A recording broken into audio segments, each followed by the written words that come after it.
Ang mga bata po ngayon, sad to say, huwag kayong magagalit sa akin. Ako, maraming batang magagalit siguro, pero pasensya na kayo. You are weak. Ops, ops, ops! Diyan kayo nagkakamali, Mr. Senador Robin Padilla, Honorable Robin Padilla. Ha? Huwag nyo namang lahatin. Hindi naman lahat ng kabataan sa ngayon ay mahinang nilalang o kaya mahinang loob. Okay? O kaya iyakin. At yan ay papatunayan ko sa inyo. Papatunayan natin kay Mr. Robin Padilla na ang mga kabataan ngayon ay hindi naman lahat iyakin. Patunayan ko yan sa pamamagitan ng aking anak mismo. Yung anak ko mismo ang magpapatunay na hindi iyakin ang mga kabataan ngayon. What's up guys? Welcome back to my channel. Welcome back to Jollibees. Okay? So ang ating panibagong challenge ngayon, I am going to teach my child to be a fighter. Okay? So, ayan, nakikita niyo yung aking anak niya, nasa likuran ko. Siya ang ating ititrain, na maging fighter. Hindi lang fighter sa sports ng boxing, kundi fighter sa buhay. So, ang tanong, mga kajali, kakayanin kaya ng anak ko yung challenge na ibibigay ko sa kanya? Can you still do it? Hey, I'm asking you! No. What? No! Oh my goodness. Kakayanin kaya ng kanyang murang katawan yung ating ibibigay na challenge sa kanya o kaya yung mga exercises na ipapagawa ko sa kanya. Panoorin ang buong video at ipanood to sa inyong mga anak na mga mahihinang nilalang. Kumbaga, sabi nga ni Robin Padilla ay mahina na daw ang mga kabataan natin ngayon. So ngayon, ipanood nyo to sa mga anak nyo, lalo na yung mga lamya yung mga anak, para matuto sila rito sa ating video kung saan ay ititrain natin yung ating anak. Okay? Yun lang. At ito na. Okay, let's go, Remark. Okay? Before anything else, we need to warm up. 1, 2, 3, 4, 5, 6, 7, 8, 9, 10, 11, 12, 13, 14, 15, 16, 17, 18, 19, 20, 21, 22, 23, 24, 25, 26, 27, 28, 29, 30.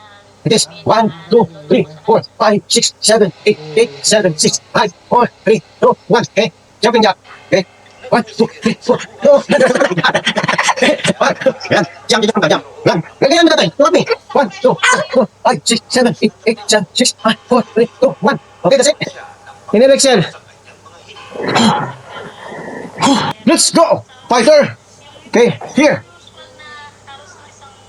Okay, puncher. 1, 1, 2, uppercut. Hop, hop, 1, 2, 1, 2, 1, 2. Okay, observe your footwork like this, like this.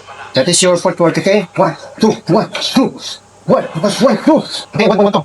1, 1, 1, 1, 1, 1. Okay, 1, 2, 1. Release. Faster and harder. Harder, harder. Other one. Okay, other one. Other one. Okay, straight. Okay, over there. Kailangan marunong ka mag-ilag, ha? Ilag. You need to dodge my punch. Punch. Punch. Other one. Left, left, right, right. Straight, straight, straight, straight. Head. Straight, dodge. Straight,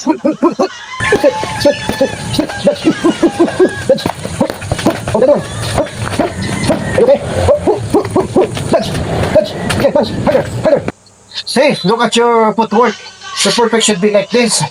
Like Jet Li, like Bruce Lee.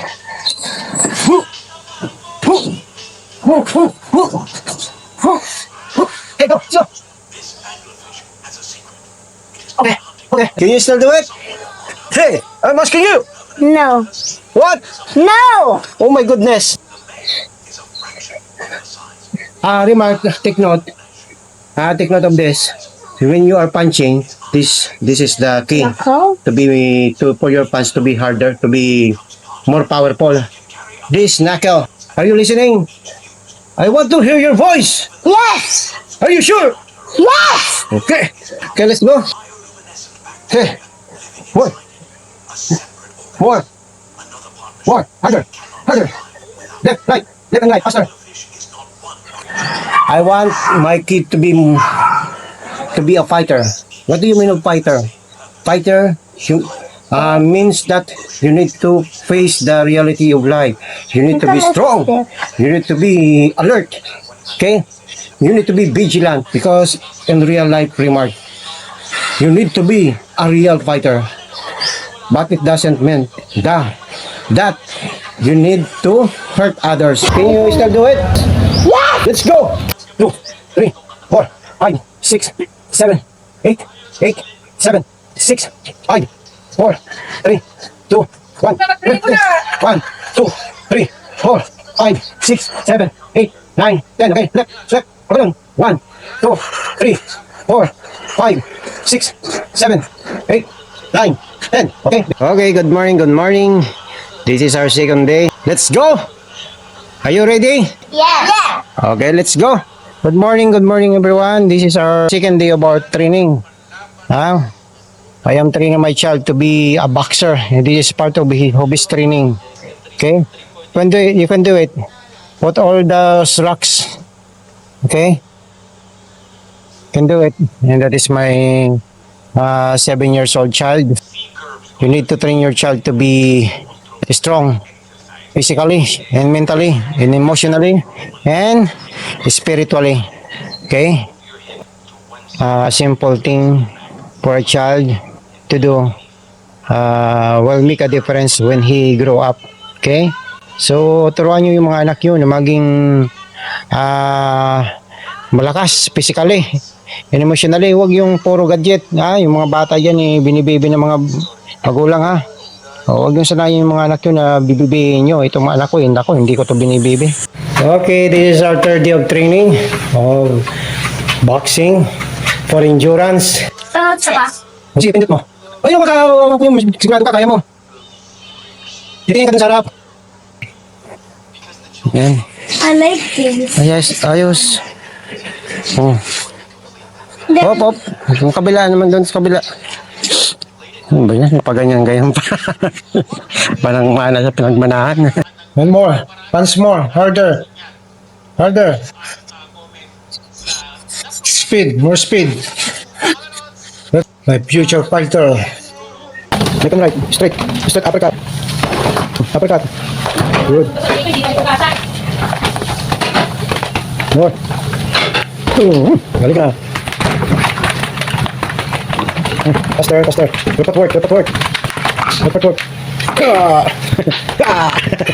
Ayan, naipakita natin kung ano yung mga ginawa ng aking anak, ang aking 7 years old na anak, kung paano siya lumaban sa buhay. Kumbaga, tinuturuan ko yung anak ko, kahit sa murang edad niya, kung paano maging isang tunay na lalaki. Kasi nga si Senador Robin Padilla ay sinasabi niyang yung mga kabataan ngayon ay mahinang nilalang na. So anong leksyon ang mapupulot natin sa challenge ito? Kumbaga, bilang isang magulang, tayo yung magdadala sa kanila kung ano yung tatahakin nila. Gaya ng mga basic na gawain sa loob ng bahay, hindi lang yung pagbuboxing o kaya sa sports, di ba?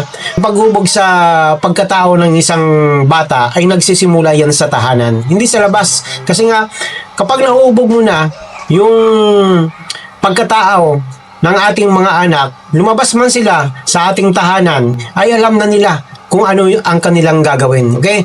Walang mahinang bata. Dahil yan ay nakadepende sa ating magulang kung paano natin imulat ang kanilang mga mata, kung paano natin sila tinuturuan. Kaya hindi ako sangayon dito sa sinasabi ni Senador Robin Padilla na ang mga kabataan ngayon ay mahinang nilalang. Ako ay naniniwala pa rin na ang mga kabataan ay ang pag-asa ng bayan. Okay? So, Mr. Senador Robin Padilla, hindi ako naniniwala at hindi ako sangayon sa iyo sa sinasabi nyo na ang mga kabataan ngayon ay mahina na. Hindi. Kasi nga, nakadepende pa rin yan kung paano pinapalaki o kayo paano pinalaki ng isang magulang. So kung ang inyong mga anak ay papalakihin yung mahina talaga, kumbaga konting nadapa lang, ay ang anak ko nadapa, nakagat ng langgam, ay talagang lalaki yan na mahinang nilalang. So nakadepende yan sa ating mga magulang. So hanggang sa muli.